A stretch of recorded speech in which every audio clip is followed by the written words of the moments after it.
ومن أعرض عن ذكري فإن له معيشة ضنكا۔ اسلامی مالیات ایک ایسا پروگرام جس میں آپ جان سکیں گے اسلامی مالیات کے اسرار و رموز، تاریخ، نظریہ اور عملی مسائل اور ان کا حل۔ اسلامی مالیات جناب محمد ایوب کے ساتھ، پروڈیوسر ندا نعیم، پیشکش رفا انسٹیٹیوٹ آف میڈیا سائنسز۔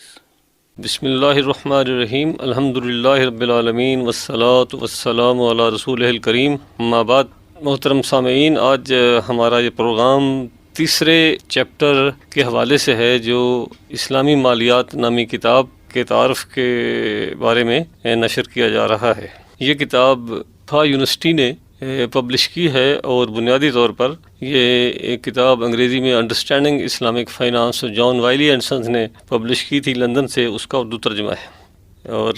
بنیادی طور پر یہ کتاب جو ہے وہ اردو کی پہلی ٹیکسٹ بک کے طور پر ہے، اور سارے ایسے لوگ جو اسلامک بینکنگ اینڈ فائنانس میں تعلیم اور تعلیم کے علاوہ تحقیقی کام کرنا چاہتے ہیں ان کے لیے یہ کتاب جو ہے وہ ناگزیر حیثیت اختیار کر چکی ہے۔ تو اس پروگرام میں ہم غرر اور دوسری بڑی جو پروہیبیشن ہے یعنی گیمبلنگ وہ ڈسکس کریں گے۔ یاد رہے میں بتاتا چلوں کہ تیسرا چیپٹر بنیادی جو پروہیبیشنز ہیں اس کے حوالے سے ہے۔ سب سے پہلی جو پروہیبیشن ہے ربا، یعنی جس کو آج ہم انٹرسٹ یا سود کہتے ہیں، اس کے حوالے سے، اور اس کے بارے میں پچھلے پروگرام میں ڈسکس کیا گیا تھا۔ آج ہم ڈسکس کریں گے غرر۔ غرر سے مراد ایک انسرٹنٹی ہے، یعنی انسرٹنٹی غیر یقینی صورتحال کاروبار کے بارے میں۔ اب یہ غیر یقینی صورتحال کا مطلب یہ نہیں ہے جو عام بزنس رسک ہوتا ہے۔ بزنس رسک تو part and parcel of life ہے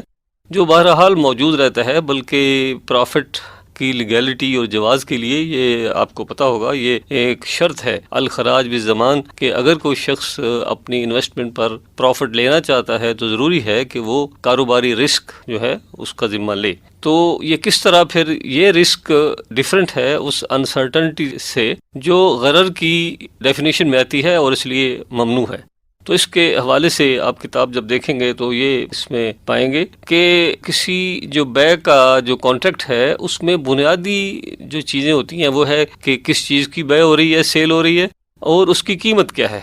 دوسرے لفظوں میں جو خریدنے والا اور بیچنے والا جو ہیں ان کی ذمہ داریاں کیا ہیں، بیچنے والے نے کیا دینا ہے اور خریدنے والے نے کیا اس کے بدلے میں پے کرنا ہے۔ تو ان دونوں جو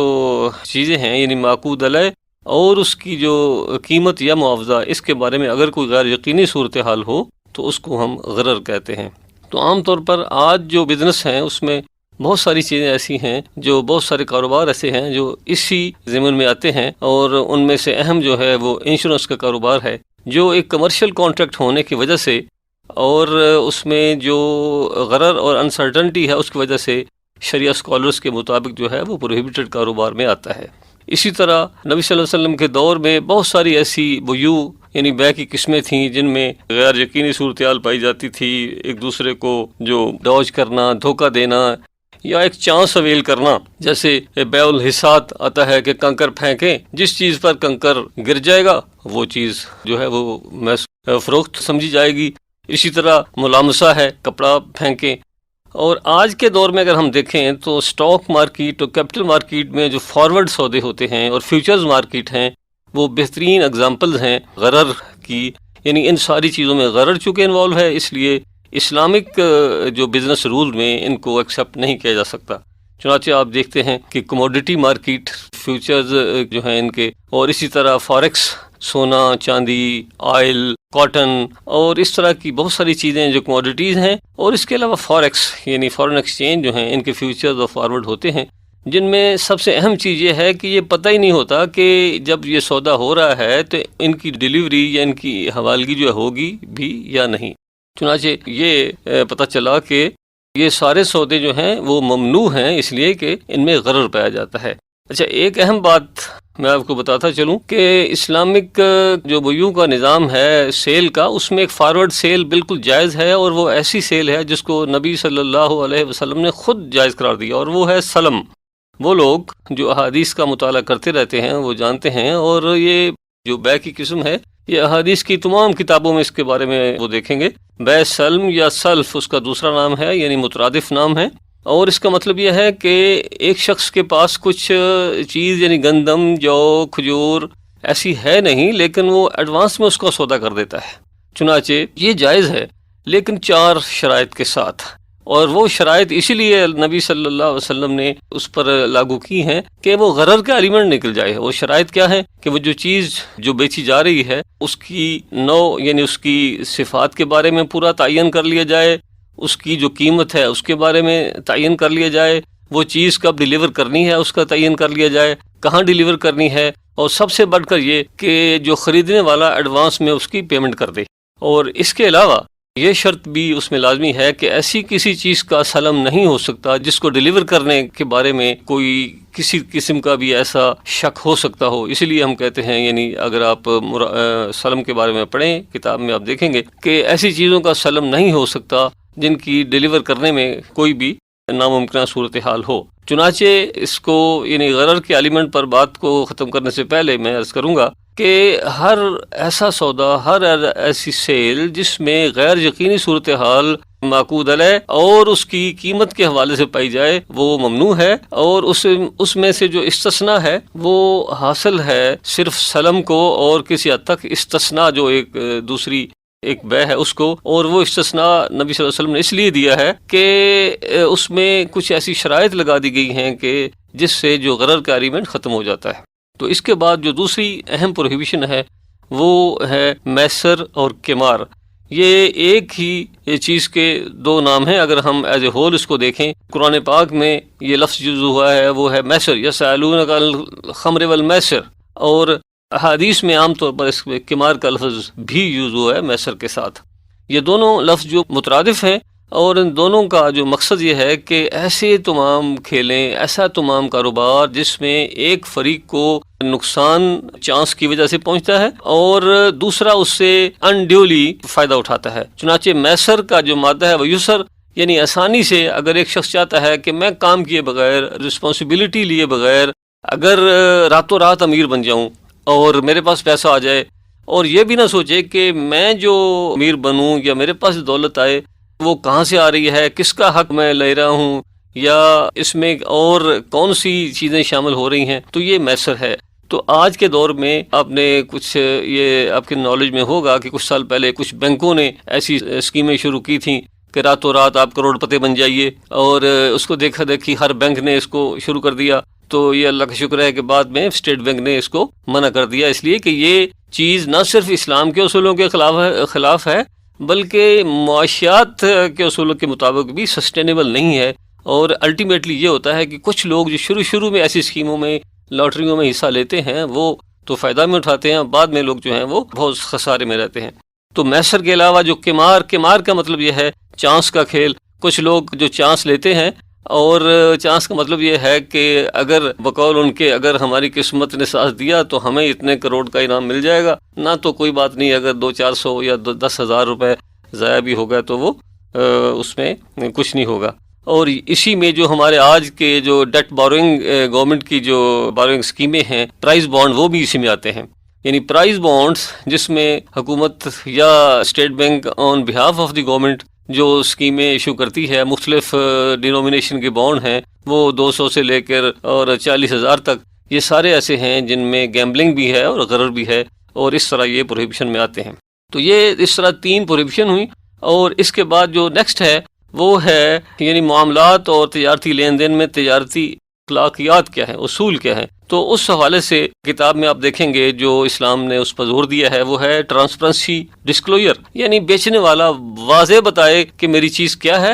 اور اس کے کیا فائدے ہیں اور کیا نقصانات ہیں۔ یہ بڑی عجیب بات ہے کہ جس طرح آج دیکھتے ہیں اخباروں میں لکھا ہوتا ہے مشتری ہوشیار باش، یعنی مشتری جو ہے خریدنے والا وہ خود دیکھے کہ اس میں کیا خرابی ہے۔ اسلام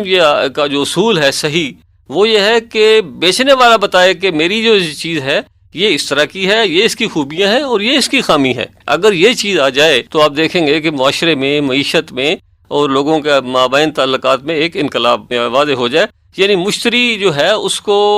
لوٹنے کے لیے، اس کو دھوکہ دینے کے لیے مارکیٹنگ ایسے کی جاتی ہے، اس طرح کی جاتی ہے کہ محسوس ہوتا ہے کہ یہ چیز جو ہے یہ دنیا جہان کی خوبیاں جو ہے سمیٹے ہوئے ہے، لیکن در حقیقت اس میں بہت سارے نقصانات ہوتے ہیں۔ آپ دیکھ لیں کہ کاسمیٹکس کی چیزیں ہیں، بے شمار ایسی کھانے پینے والی چیزیں ہیں جن کے بارے میں کہا جاتا ہے کہ یہ اگر بچہ کھا لے گا تو 2-4 دنوں میں وہ ایسا نوجوان بنے گا، وہ کسی بڑے سے بڑے جو پہلوان سے بھی لڑائی کر سکتا ہے، حالانکہ وہ چیزیں مارکیٹنگ ہوتی ہیں۔ اور اس لیے فرمایا کہ ڈسکلوجر اور ٹرانسپیرنسی یعنی شفاف، بالکل واضح چیز۔ اس کے علاوہ جو بنیادی اور اہم جو اخلاقیات اور اخلاقی اصول ہیں ان کا تعلق 5-6 چیزوں سے ہے، ان کو میں تذکرہ کر دیتا ہوں اور آپ ان کو اگر وقت ملے تو کتاب میں پڑھ سکتے ہیں۔ وہ ہے عدل و انصاف اور اچھا برتاؤ، یعنی ہر لحاظ سے خواہ کوئی بھی ہو، دشمن ہو، دوست ہو، رشتہ دار ہو، اس کو آپ نے بالکل عدل و انصاف اور ہر طریقے سے اس کا حق جو ہے وہ کوشش کرنی ہے کہ اس کو مل جائے، حتیٰ کہ جیسے قرآن پاک میں موجود ہے وَلَا يَجْرِمَنَّكُمْ شَنَآنُ قَوْمٍ عَلَىٰ أَلَّا تَعْدِلُوا اعْدِلُوا هُوَ أَقْرَبُ لِلتَّقْوَىٰ، کہ اگر کوئی دشمن قوم جو ہے ان سے دشمنی بھی آپ کو اس بات پر برانگیختہ نہ کرے کہ آپ ان سے ناانصافی کریں۔ لین دین بہرحال مسلم ہو، کافر ہو، یہودی ہو، عیسائی ہو، کسی بھی مذہب کا ہو، لین دین جو ہے وہ بالکل واضح، ٹھیک، صحیح اس طرح ہونا چاہیے کہ کوئی شخص کسی کا حق نہ لے، اپنا دے دے تو اس کو اچھا جانا گیا ہے۔ چنانچہ فرمایا نبی صلی اللہ علیہ وسلم نے کہ وہ شخص جو لینے میں، دینے میں، اپنا قرض واپس مانگنے میں، برتاؤ کرنے میں سہل ہے، آسان ہے، وہ بہتر ہے۔ اسی طرح ایسے تاجروں کی نبی صلی اللہ علیہ وسلم نے بہت ان کو اچھا جانا، ان کی صفات بیان کی، ان کو نبیین اور صدیقین کا ساتھی قرار دیا، جو سہل ہیں، جو کاروبار میں سختی نہیں کرتے، جو کاروبار میں جھوٹ نہیں بولتے، غیر ضروری قسمیں نہیں اٹھاتے۔ تو اس کے علاوہ یعنی ایمانداری اور آنیسٹی سے، پھر غبن، یعنی غبن کا معنی جو ہے وہ ایک سے ہے سمپل عام جیسے کہ دھوکہ۔ ایک غبن یہ بھی ہے کہ آپ جو آپ کا کلائنٹ ہے اس کو اندھیرے میں رکھتے ہوئے یا اس کو جہالت میں رکھتے ہوئے آپ زیادہ قیمت اس سے لے لیتے ہیں، یعنی آپ اس کو یہ احساس تو دلاتے ہیں کہ میں مارکیٹ پرائس لے رہا ہوں اور اس کے لیے باتیں بڑی چرب زبانی سے کرتے ہیں، لیکن پرائس اگر آپ زیادہ لیتے ہیں اس سے تو یہ غبن میں ہے، اور یہ چیز جو ہے یہ بھی منع ہے۔ اسی طرح گمراہ کن مارکیٹنگ جیسے میں نے کہا، اور عہد اور وعدے کی پابندی یہ بھی ضروری ہے اسلام میں، اور اس حوالے سے آپ دیکھتے ہیں کہ نبی صلی اللہ علیہ وسلم کی سنت سے ثابت ہے کہ نبی صلی اللہ علیہ وسلم اب وعدے کی پابندی کے لیے کئی دن تک کھڑے رہے انتظار میں۔ پھر واجبات کی ادائیگی، آج کے دور میں سمجھا جاتا ہے کہ اگر میں نے کسی کا قرض دینا ہے تو اس کی اہمیت ہی کوئی نہیں سمجھی جاتی۔ اسی طرح اگر میری کوئی ذمہ داری ہے، حالانکہ اسلام کی اس میں بہت اہمیت ہے۔ آپ جانتے ہیں کہ اس طرح کی چیزیں ہمیں حدیث سے ملی ہیں کہ اگر ایک شخص اس حالت میں اس کی موت آتی ہے کہ اس نے ابھی کوئی حق ادا کرنا ہے، تو جب تک اس کا حق اس کے ورثاء ادا نہیں کریں گے وہ اس کی خلاصی نہیں ہوگی۔ اس کے علاوہ باہمی تعاون اور ایک دوسرے کی تکالیف کا احساس اور اس کو رفع کرنا، یہ بھی اسلامی معاشرے میں کاروبار میں جو ہیں یہ ضروری چیز ہیں۔ چنانچہ اگر ایک شخص دیکھتا ہے کاروبار ہے ایک محلے میں، ایک دکان میں، ایک مارکیٹ میں، تو یہ نہ ہو کہ سارے گاہک میرے پاس ہی آئیں، اور اس کے لیے وہ نہیں، بلکہ کوشش ہو کہ سارے جو لوگ ہیں مل کے ایک مارکیٹ میں وہ ایک دوسرے سے تعاون کریں اور اللہ پر بھروسہ رکھتے ہوئے یہ محسوس کریں کہ بہرحال اللہ نے جو رزق دینا ہے وہ تو مل جائے گا۔ تو غیر اخلاقی ایسی چیزیں کہ غلط بیانی کر کے یا مارکیٹنگ کر کے لوگوں کو دھوکہ دیں۔ چنانچہ آج ہم یعنی جو تیسرا جو سبق ہے کتاب کا، اس حوالے سے دیکھتے ہیں کہ اس پر جو پروگرام مکمل ہوا، انشاءاللہ اگلے پروگرام میں ہم چوتھے چیپٹر کے بارے میں بات کریں گے۔ وآخر الدعوانا الحمدللہ رب العالمین۔